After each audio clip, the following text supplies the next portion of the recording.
Namaste and warm greetings to all our viewers. Welcome to another inspiring episode of our special talk series here on Virat Television, where we bring forward individuals who are shaping the future of education, opportunities, and global engagement.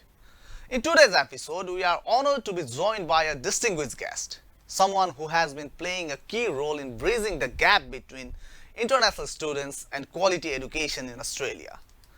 Please join me in welcoming Mr. Nitin Dahiya, the official representative of the University of Tasmania, one of Australia's oldest and most prestigious institutions. Mr. Dahiya has been actively involved in helping international students, including many from Nepal, navigating their educational journey abroad, guiding them with integrity, experience, and deep knowledge of the academic landscape. His work reflects a commitment not just to student enrollment but to student successes. The University of Tasmania is globally recognized for its excellence in research, sustainability, marine and Antarctic studies, health science, and innovation-driven education.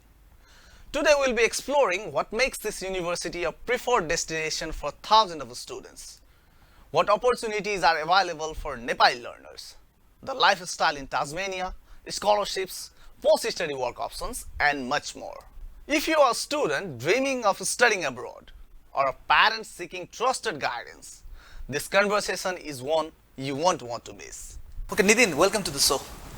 Thank you so much, Welcome Mausam. to Eatery as well. Thank you. Yep. Nitin, why you are here?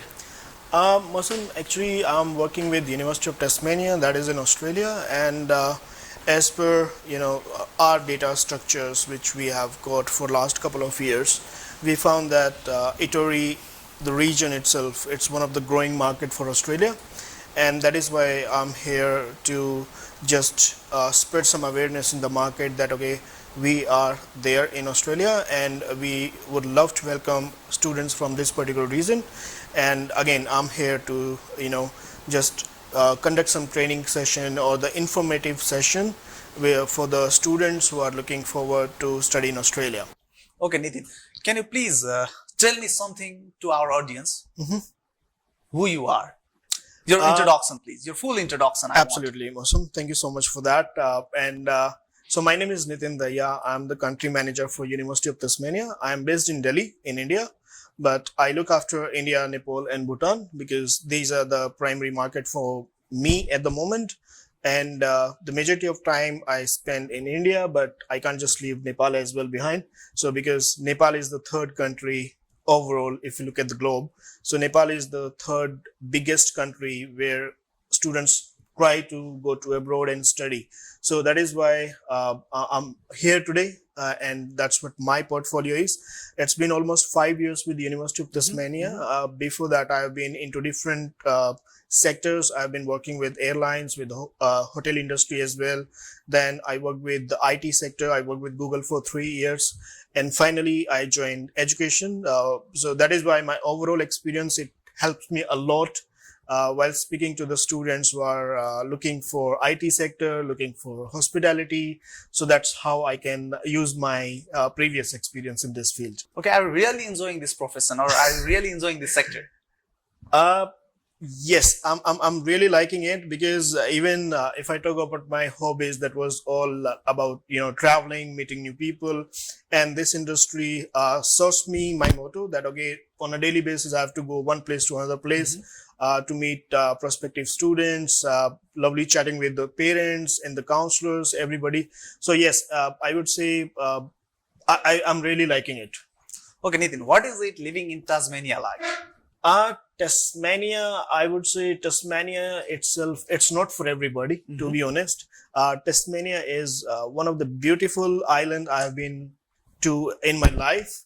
And I really like the people over there. Like we have a diverse population in Tasmania. Like we get students from India, Nepal, Vietnam, Philippines. We got almost from every single country.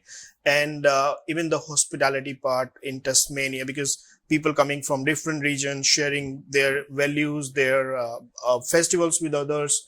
So yeah, that's one of the best thing I would say. And when again, because we are more focused. Even I love nature. So that is again one of the factor that I love Tasmania a lot, because Tasmania is the gateway to Antarctica. Oh, And Hobart is the capital. So I really like, I really like, one side you have ocean, you have river over there. One side you have mountain. So if you want to wish to go to mountain, you can go to and climb the mountain. Otherwise, you can just enjoy next to the beach.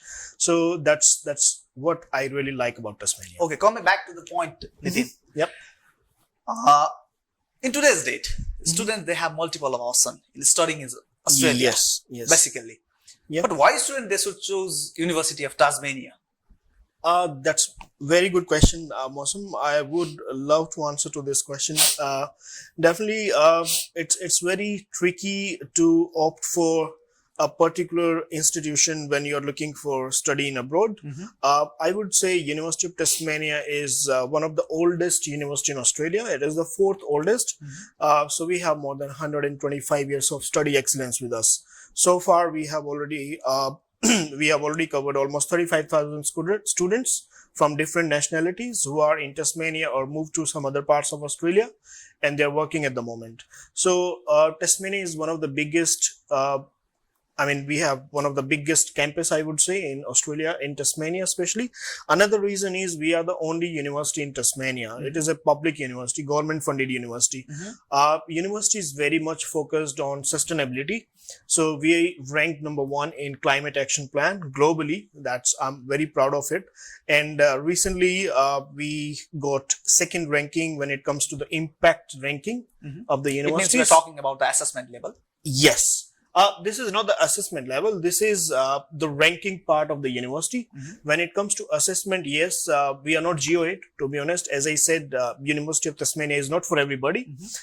If you want to live a luxury life, definitely this is not the place. But if you really want to focus on your study in a peaceful environment, this is the right place for you. That's what I'm saying. Again, because Tasmania itself, if I talk about the diversity, we have almost every single nationality, as I said, and students, they love to share culture and their other values with other nationalities as well. So university is more focused, as I said, in sustainability. So we are doing a lot of work in terms of research. And that is why, which helps us a lot to climb the to the ranking part to the top. And so again, if you're opting for any of the XYZ program, so we are making sure that, okay, it is not just about the theoretical understanding, but students should get some practical hands-on the knowledge as well. So that is why every program is having internship in the last semester of the program. And that is why I would say this is one of the, the best choice for the students when it comes to, study abroad. Again, because Tasmania itself is a regional area. So there are some additional benefit when it comes to the regional area. So yes, student will get extra post-study work. The living cost is pretty affordable comparing to metropolitan cities. And then because Nepal is itself, that's again, I would like to mention over here that we have one of the biggest cohort from Nepal. So Nepali is the second language in Tasmania. Oh, that will be, I think, much more beneficial. Plus point. Plus point, yes. So that is why, because Nepali is the second language, people prefer to move from Sydney, Melbourne, Brisbane, big cities to Tasmania because it's regional. They can get extra credit points and they can support themselves financially with less living expenses comparing to other ones. So I would say these are the major outcome, or not the outcome, but these are the major points where student can look at while opting for the institution in Australia. Okay, what, as you were telling, it is not for everyone. Yes. Right? Yep. And then whom it is for? Okay, this is for the students who really wish to focus on the studies. It's not just like, okay, if you like crowded places, and if you want to roam around, you want to have fun, you don't want to focus on studies, and if you want to go in a very, very competitive environment. So this is not the place for those people, because as I said, we are the only university in Tasmania. That means after completing your studies, you will be looking for full-time work in the area, right? In the region. So when it comes to our university, because we are the only one, so the only competition you will be having, that is your own classmates, not the another universities. If I compare it with Sydney, Sydney is having more than 30 institutions. So just imagine any student going for X program, and the moment they finish their studies from 30 institutions, just look at the scope in the market, because there will be hundred thousands of students looking for the same job opportunity which you are looking at. But over here, it is just your classmates. And because we have very, very strong tie-ups in the industry, we work with the state government because it's a public university. We have our own Tasmanian Student Union Association, which is there to help the students over there. Do you guarantee any kind of job placement or internship for the students, those who are traveling to, or those who intends to study in University of Tasmania?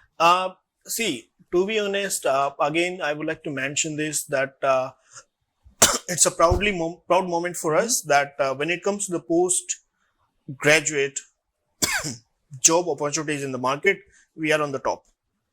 We are number one when it comes to job success rate after postgraduate. That is around 96.7%. So that means almost every student, not the second one, every student, they can get a job within 3 months after they complete the master degree from the university. And in that case, our researchers, our professors, they are very, very helpful. They can help you out with the job. That's not an issue, because there are big companies in Tasmania like KPMG, Deloitte was there. Then Hydro Tasmania is one of the biggest recruiter for us. So that is why I would say it's not that difficult if you are a good student, if you're focusing on your studies, if you're good and meeting the new people around, this is the right place for you to get a job after completing your studies. I mean, these are the few points which I would like to mention. And what courses and programs University of Tasmania is promoting or providing to the students? Right. Very good question. I would say we have more than 150 different courses available for the students.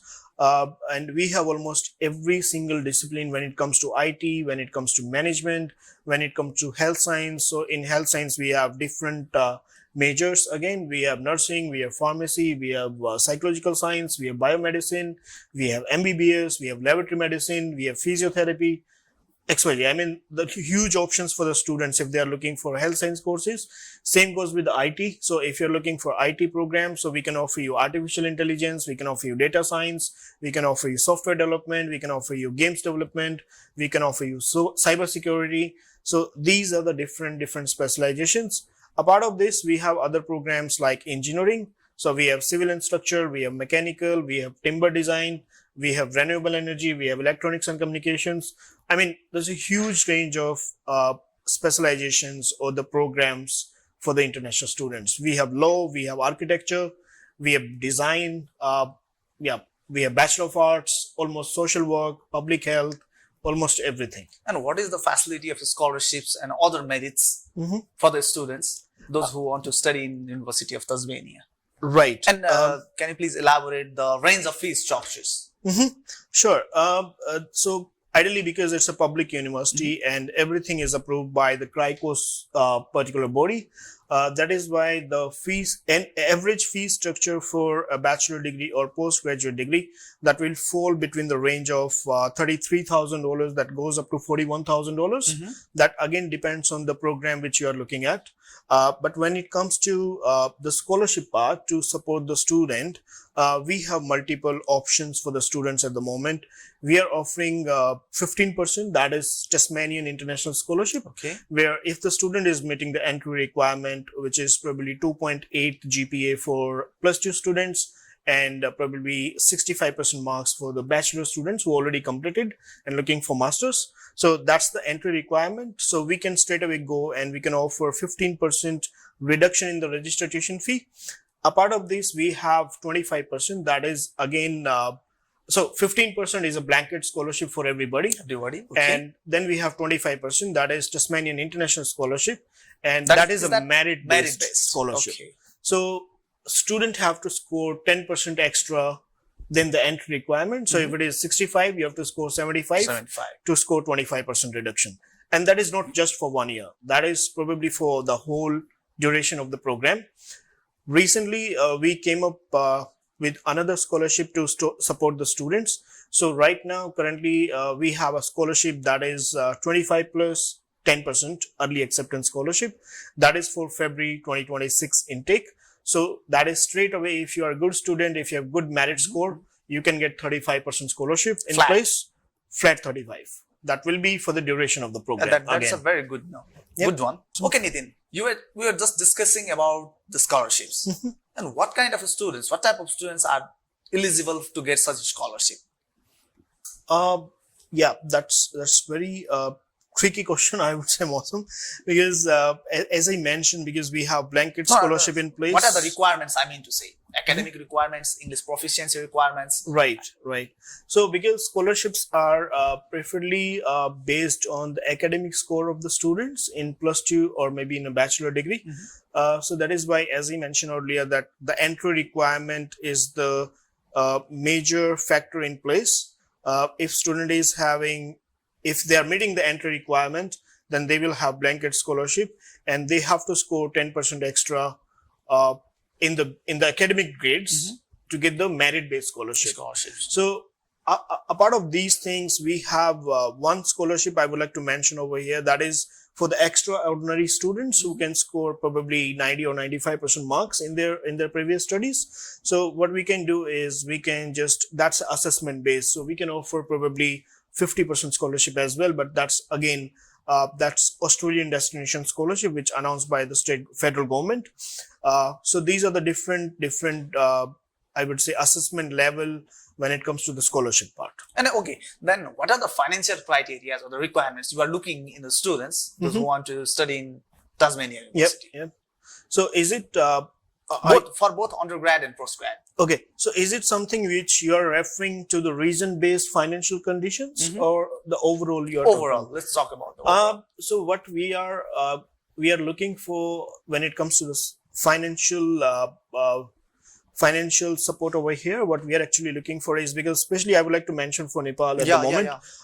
In Nepal, what we are looking for is we have to make sure, because the majority of the students, they prefer to go with the education loan over here, right? But still, we have to make sure that they are capable of paying EMI for the education loan, and they have good mortgage with them, so that they can get a good education loan that is probably 60 to 65 lakhs. Which covers your 1 year tuition fee, which covers your living expenses for 1 year. So 60 to 65 education loan, that is one thing. Second, our criteria says that we have to have minimum 15 lakhs annual income of the parents. That is very less, no? Yeah. Compared to other universities, I think it's the lesser one. Yes, because we really want to support the student over here, and everybody. I think it's a minimal. Yes. Okay. Yeah, thank you for mentioning that, because I was thinking that I'm the tough one in the market and always asking for 15 lakhs annual income over here. But this 15 lakhs, that is from the primary sponsors. So who are considered as the primary sponsors? Okay, that's again, it depends on the applicant. If it is a single applicant, so primary sponsors can be the parents, father and mother. And then they can have secondary sponsors like maybe siblings, or maybe your uncle, your aunt, from maternal, paternal, both the sides. So what actually we are doing is we are accepting 4 sponsors at the moment, and where parents are counted as 2. So you will have another 2 options that you can maybe get the financial help from your uncle and aunt, or maybe from your siblings who are already working in the industry somewhere. And again, that is for the single applicant. For married applicant, it means you are accepting the application from married applicants as well. Yes, I mean, we can't just. That's a very good point for our Nepalese student. Absolutely, because that is the trend in the market at the moment, that students who are married already, and they prefer to choose Australia for the to get some I would say a very good environment for their kids in the future, and again, because they want to support themselves when it comes to the financial part. So yes, it is a necessity of the time that we are accepting married applicants from this particular reason. And please tell our audience as well what should be the threshold income for married applicants. Sure. So when it comes to married applicants, because the case itself is like the another person is dependent it's a dependent, and the case, student is traveling, but the dependent is also traveling with the student. So that is why the financial requirement for such cases is a bit high than the single applicant, because they have to bear for two people who are traveling together, right? So that is why what we need is we can accept up to 18 to 19 lakhs annual income from primary sponsors, Okay. and then additional probably 10 lakhs from the secondary sponsors. So in case of female applicant, because that is the ground reality in our region, I'm from India, and it's pretty same over there as well. So when it comes to the female candidate, if the female applicant is applying, so it's pretty common in our region that their in-laws will definitely sponsor the girl to go for further studies. Yes. So in case of female applicant, her parents, her in-laws, father-in-law, father-in-law and mother-in-law, or maybe the husband, right? These are the primary sponsors for the female applicant. But in other way, I'm going in a different way. When it comes to a male applicant, it is just the parents who can sponsor. Okay. Right? But that male applicant, he can add in-laws into the secondary sponsors. Okay. Yeah. And now we are at the end of our program, Nitin. And do you have any suggestion for the students of Nepal who are traveling to Australia, who are planning to travel to Australia for their further studies, or say, let's say their higher studies? If you have any such message, please. Thank you, Mausam. I really want to mention one thing over here, that if you're a genuine student and you're looking for study in Australia, or I would say if you want to study in Tasmania, we are most welcome. We are here basically in University of Tasmania. Yeah, absolutely. I mean, see, I don't want to go go only for Tasmania, to be honest. This is my fair message for everybody. If you have relatives, if you have good friends over there, anywhere in Australia, it's not just about Tasmania, Darwin, Sydney, Melbourne, Adelaide, Perth. So this is my fair guidance over here, that try to stick with your family and relatives, because it's not that easy to survive in Australia, to be honest. But if you have relatives in Sydney and you're going for undergraduate, I would suggest you to go to Sydney. You have multiple options over there. Okay. Because when it comes to the post-study work, after graduate, you will be having probably 2 years or 3 years, right? But when it comes to, when you look for the, the PR option or the TR option in Australia, it's always preferable choice for the students to go to the regional area, so that they can save some money, they can have extra credit points, everything. Another message I really would like to give to the students, that make sure if you're traveling to Australia, you are following the visa rules. That is very, very important for everybody. Do not engage in any of the unethical practice in Australia while studying over there. And don't just go after the financial Most part. important. That is very, very important. Don't just go after the financial part. The moment you get into Australia, you are on radar on the federal government. Okay. And it is your primary duty to fulfill the requirement of the visa policies and complete your studies. Once you complete the studies, definitely you can go anywhere in Australia. Moment you get the PR or TR, you can go to, depends on the location, go with it. The very important part, which I would like to mention in the last over here, is do not just stick around with the agencies who will try to get the benefit from you guys. It's your primary responsibility to, I would say that you do your research part when it comes to your program, when it comes to your university, when it comes to your final study destination, and the financial part. Self-research is essential. Absolutely. It is very, very essential. It might be a case that the agency won't tell you, the agencies who are in the small region somewhere, who are not directly partnership with the university, but they do on a different level, I would say. They do like third-party agencies, right? So do not just get into one particular agent and try to get maximum knowledge of the country, of the university, of the financial part, what are the requirements, what are the scholarships you can get in the market. Do every research, whatever you can. Once you're done, once you are satisfied that, okay, it is good to go now, proceed further and you will get the visa. Okay, Nitin, thank you so much for your time. Thank you, And thank you Mausam. so much Thank you so for much. spreading awareness among our Nepalese students. Absolutely. Thank you so much for inviting me for this. Thank you. And with that, dear viewers, we come to the end of today's enlightening conversation.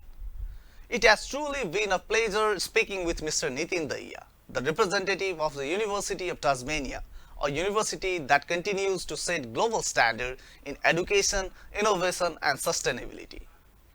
Through his insights, we have gained a clear picture of what it means to study in Australia, the unique advantages offered by the University of Tasmania, and most importantly, how Nepali students can take confident steps towards building their academic and professional futures abroad. Mr. Dahiya's experience and perspective have not only informed us, but also inspired us, reminding us that with the right guidance, the right institution and a strong determination, international education can be a truly life-changing journey. To you, Mr. Dahiya, thank you for taking the time to share your knowledge and for your continued support to students worldwide, including many from Nepal. We look forward to seeing more Nepali students thrive under your guidance at the University of Tasmania. And to our viewers, thank you for being with us. If today's conversation sparked questions, dreams or clarity, then we have reached what we set out to do. Until next time, stay curious, stay inspired and keep watching Virat Television. For more meaningful conversations, goodbye and namaste.